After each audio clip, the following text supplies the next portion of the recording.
நீங்க எப்படி உங்களை தயார் பண்ணிக்கணும் அப்படிங்கறதுக்கான தான் இந்த உளவியல் ஆலோசனைகளும் வழிகாட்டுதலும் ஒவ்வொரு பெண்ணுக்கும் தேவைன்னு சொல்றோம். வாழ்க்கை துணையை தேர்ந்தெடுப்பது எப்படி, தேர்ந்தெடுக்கப்பட்ட வாழ்க்கை துணையோடு இணைந்து செயல்படுவது எப்படி, அவருடைய பொருளாதார பின்னணியை முறைப்படுத்துவது எப்படி, அவருடைய பாலியல் சார்ந்த தன்மை வேறுபாடுகளை கண்டறிந்தால் அதை குணப்படுத்துவது எப்படி, பொருளாதார சிக்கலில் அவர்கள் உள்ளனரா, ஒருவேளை அந்த பொருளாதார சிக்கலை மறைத்து திருமணம் செய்து கொண்டால் அதை எவ்வாறு கையாளுவது, அந்த குடும்பத்தில் ஒரே ஒரு மகன் அல்லது ஒற்றை குழந்தையாக சிங்கிள் சைல்டு என்கின்ற தனிமைப்படுத்தப்பட்ட ஒற்றை குழந்தையாக இருந்தால் அவர்களுடைய நடத்தை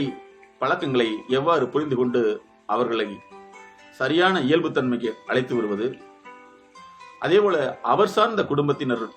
அவர்களுடைய தடைகளை எவ்வாறு புரிந்து கொள்வது, குடும்பத்தினர் ஒவ்வொருவரும் ஒரு குறைபாட்டை சொல்லக்கூடிய